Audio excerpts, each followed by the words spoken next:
1절에서 19절입니다. 구약성경 151면에 있습니다. 레위기 5장 1절에서 19절을 한 절씩 교독하겠습니다.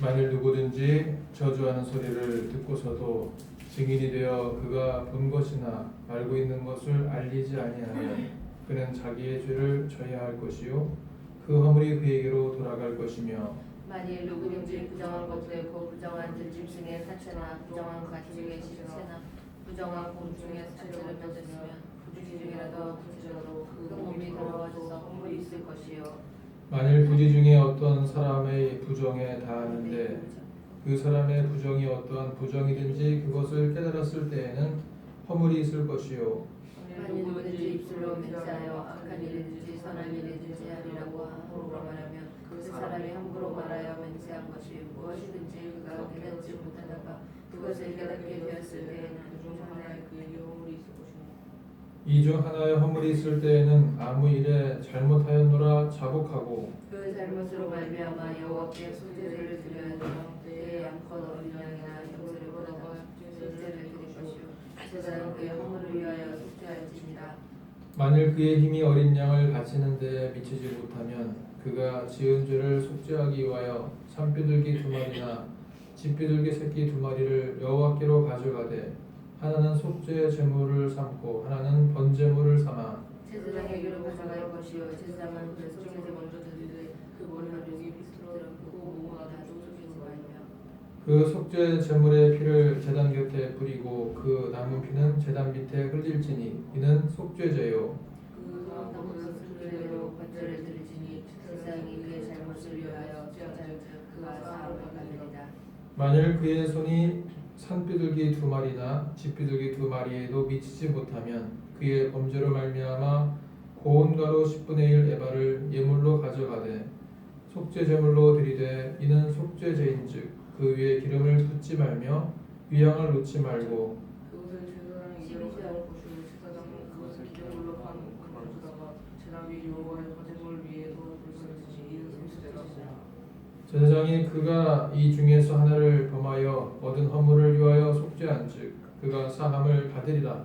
그 나머지는 소제물 같이 제사장에게 돌릴지니라. 여호와께서 모세에게 말씀하여 이르시되 누구든지 여호와의 성물에 대하여 부지 중에 범죄하였으면 여호와께 속건제를 드리되 내가 지정한 가치를 따라 성소의 세겔로 몇 세겔 은에 상당한 흠없는 순양을 양떼 중에서 끌어다가 속건제로 드려서 성물에 대한 잘못을 보상하되 그것의 5분의 1을 더하여 제사장에게 줄 것이요 제사장은 그 속건제의 순양으로 그를 위하여 속죄할지 그가 사함을 받으리라.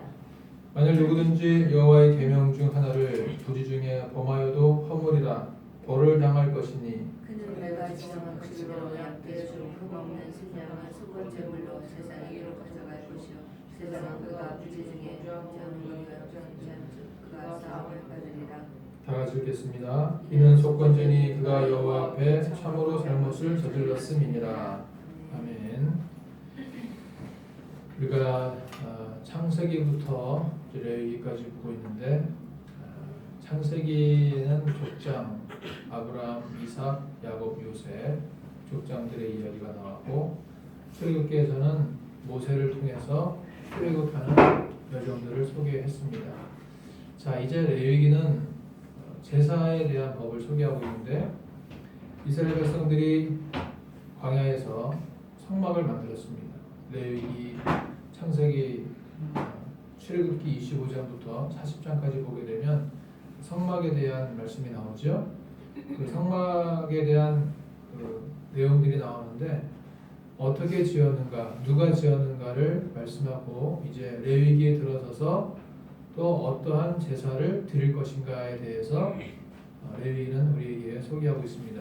그래서 그 레위기 1장에는 번제, 또 레위기 2장은 소제, 레위기 3장은 화목제, 레위기 4장은 속죄제, 레위기 5장은 속죄제와 속건제 이렇게 해서 5가지의 제사를 우리에게 소개하고 있습니다.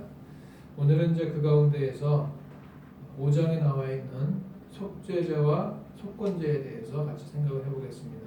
이미 4장에서 속죄제를 말씀했는데 속죄제를 드리는 경우는 여호와의 계명을 어겼을 경우에 속죄제를 드려라라고 말씀을 했었고 이제 오늘 5장에서도 연장해서 속죄제를 드리는 몇 가지의 경우를 우리에게 소개하고 있습니다.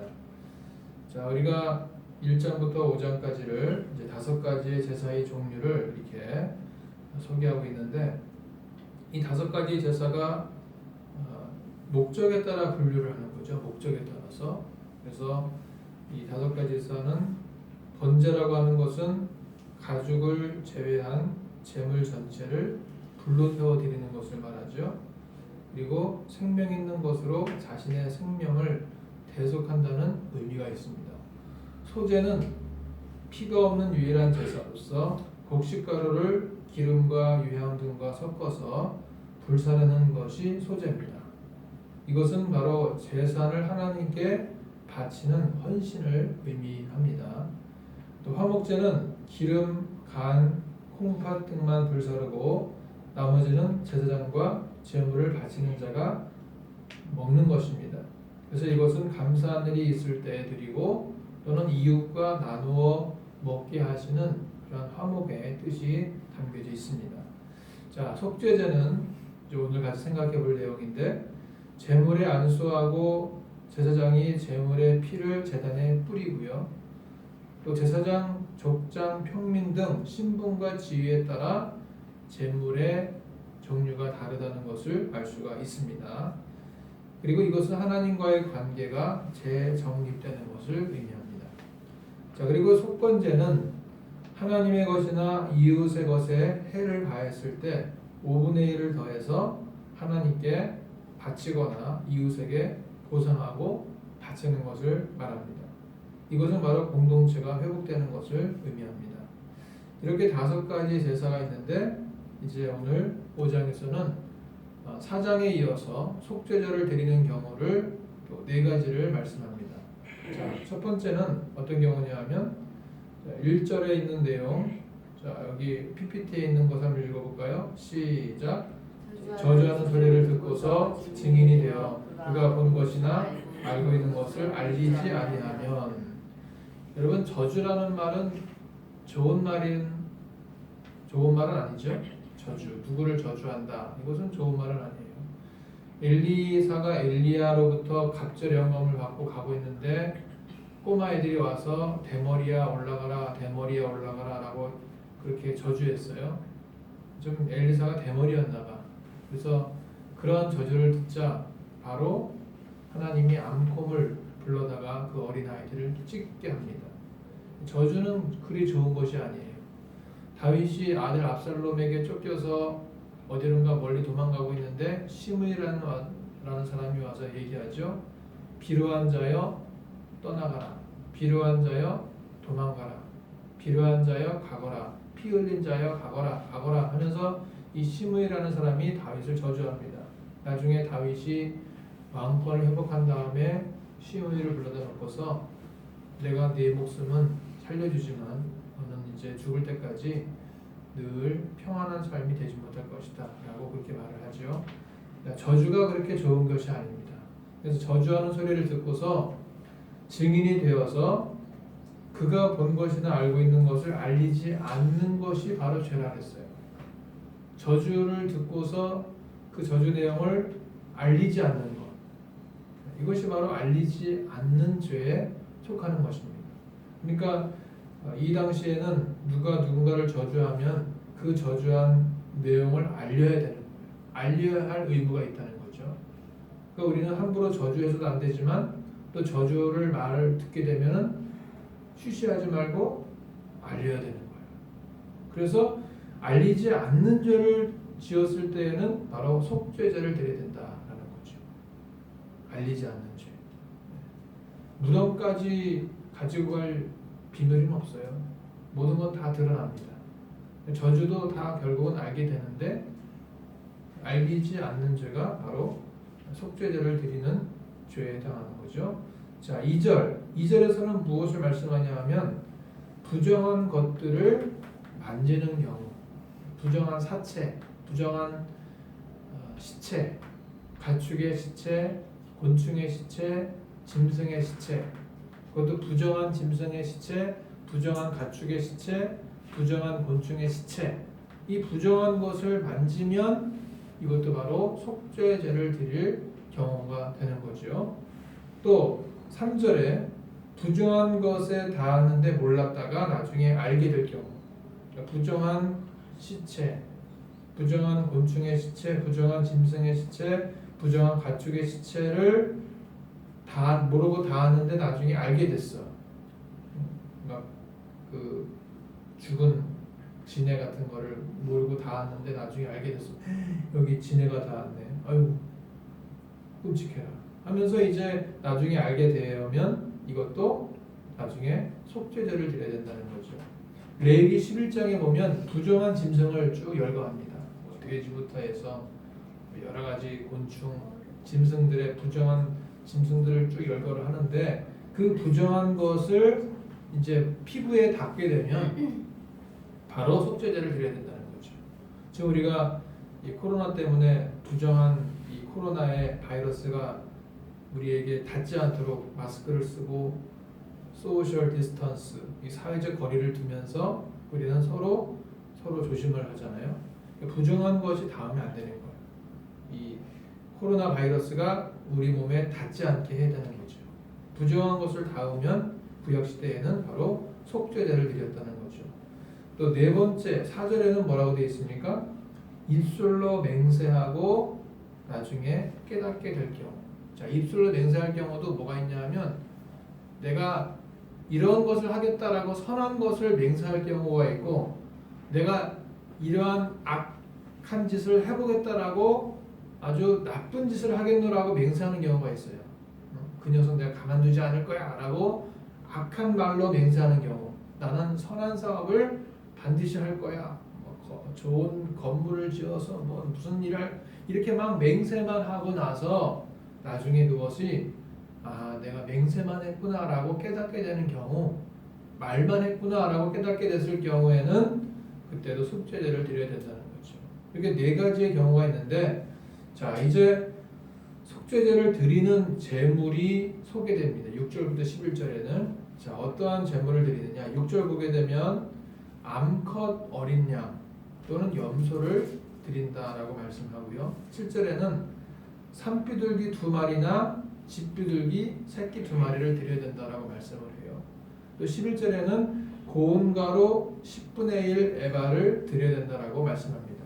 자 그런데 여기에 특징적인 것이 아까 우리가 도표를 봤지만 우리가 사장에도 속죄제가 나오는데 그때는 수송아지가 나와요. 수송아지. 자 오늘 5장에서도 속죄제가 나오는데 암컷 어린 양과 염소가 나오고 산비둘기나 집비둘기가 나오고 또 고운 가루 10분의 1 에바가 나와요. 그러니까 사람의 재산의 소유에 따라서 수송아지 드릴 사람이 있고요. 그 다음에 어린 양을 드릴 사람이 있고 비둘기를 드릴 사람이 있고 고운 가루를 드릴 사람이 있다는 거예요. 재산의 유무에 따라서, 재산의 정도에 따라서 연봉이 1억 넘는 사람은 수송아지를 드려야 되겠죠. 뭐 연봉이 한 5천만 원쯤 되는 사람은 어린 양을 드려야 되겠죠. 연봉이 한 2, 3천만 원 되는 사람은 비둘기를 드려도 되겠지. 연봉이 1,000만 원, 2천만 원 왔다 갔다 그 이하로 되는 사람은 그냥 고운 가루를 드려야 되겠죠. 이 고운 가루라고 하는 거, 가루, 뭐 찹쌀가루가 되었든 꽈배기를 만드는 찹쌀가루가 되었든 무슨 이 가루라고 하는 것은 굉장히 서민적인 거예요. 그래서 이 꽈배기를 만들어 판다라고 하는 것은 그야말로 박리담회의 효과를 내지 않으면 안 되는 거죠. 싼 재료를 가지고서 많이 팔아야 그렇게 해야 소득이 되는 박리담회의 효과를 낼 수밖에 없는 것이 바로 이 고운 가루의 특징인 거죠. 그러니까 사람의 이 재산에 따라서 송아지 드릴 사람, 어린 양 드릴 사람, 비둘기 드릴 사람, 가루를 드릴 사람이 있다는 거예요.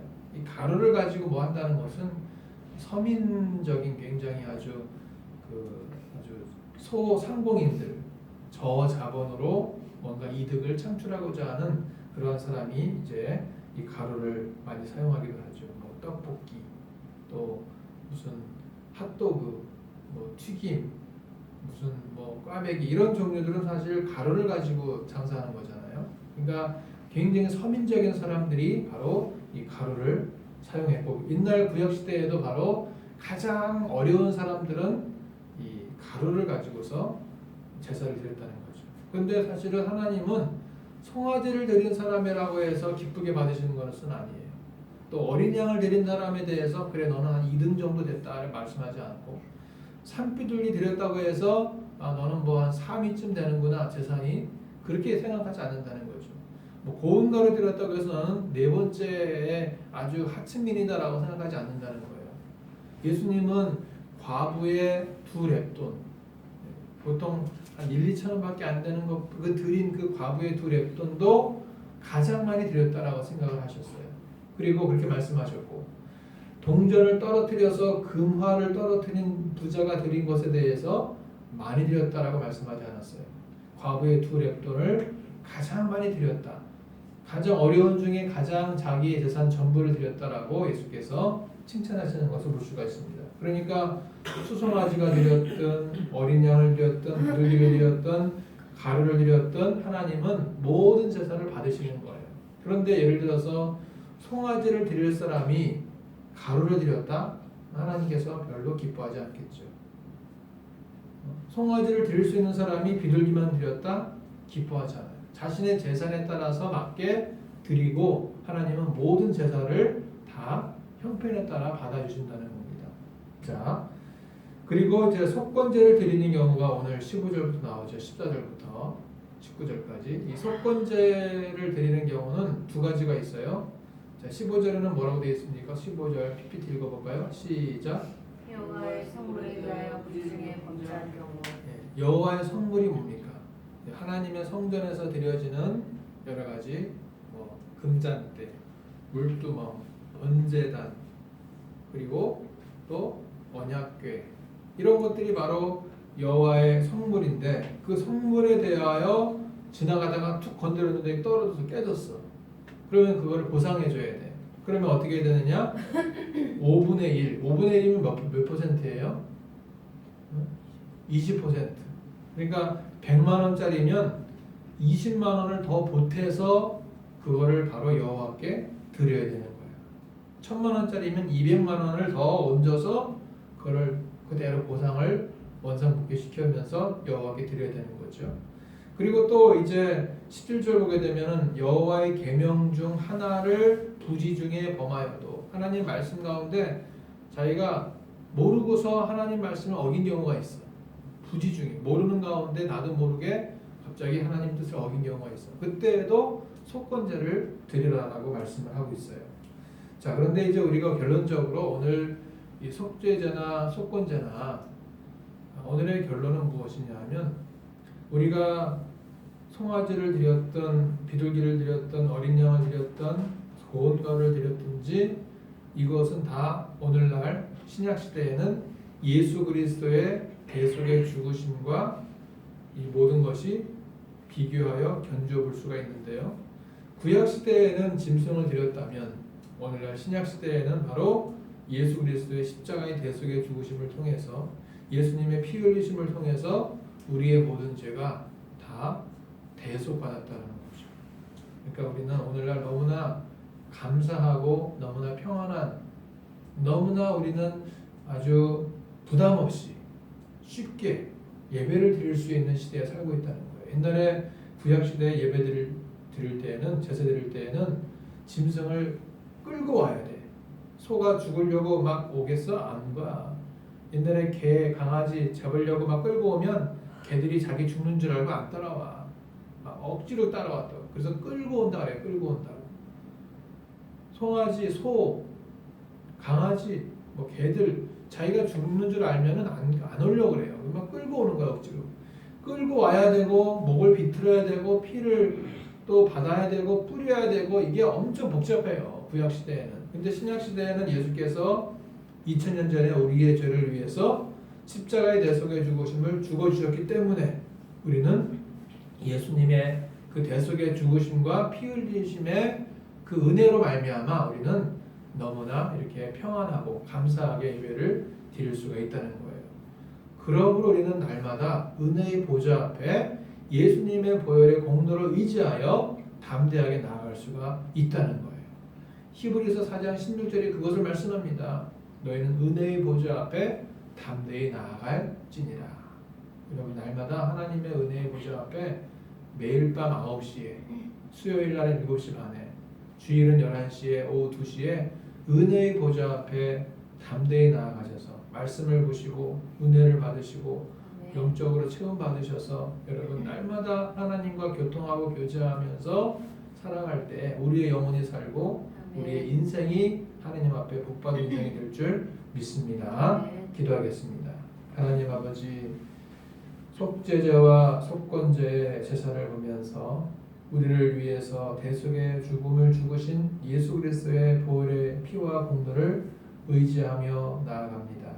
감사하며 예배하게 하시고 찬송하며 영광 돌리게 하시고 은혜의 보좌 앞에 담대히 나아가게 하셔서 평안함과 기쁨과 감사함으로 날마다 예배할 수 있도록 인도하여 주시옵소서. 주일에는 11시 예배와 2시 예배를 또 평일에는 9시 예배와 또 수요일에는 7시 반 예배를 허락하여 주셔서 감사드리옵나이다. 날마다 말씀을 보고 예배하고 찬송하며 기도하며 은혜의 보좌 앞에 날마다 나아가는 광주 중심교회가 되게 하여 주시옵소서. 예수님 이름으로 기도하옵나이다. 아멘. 우리 주님 보좌 앞에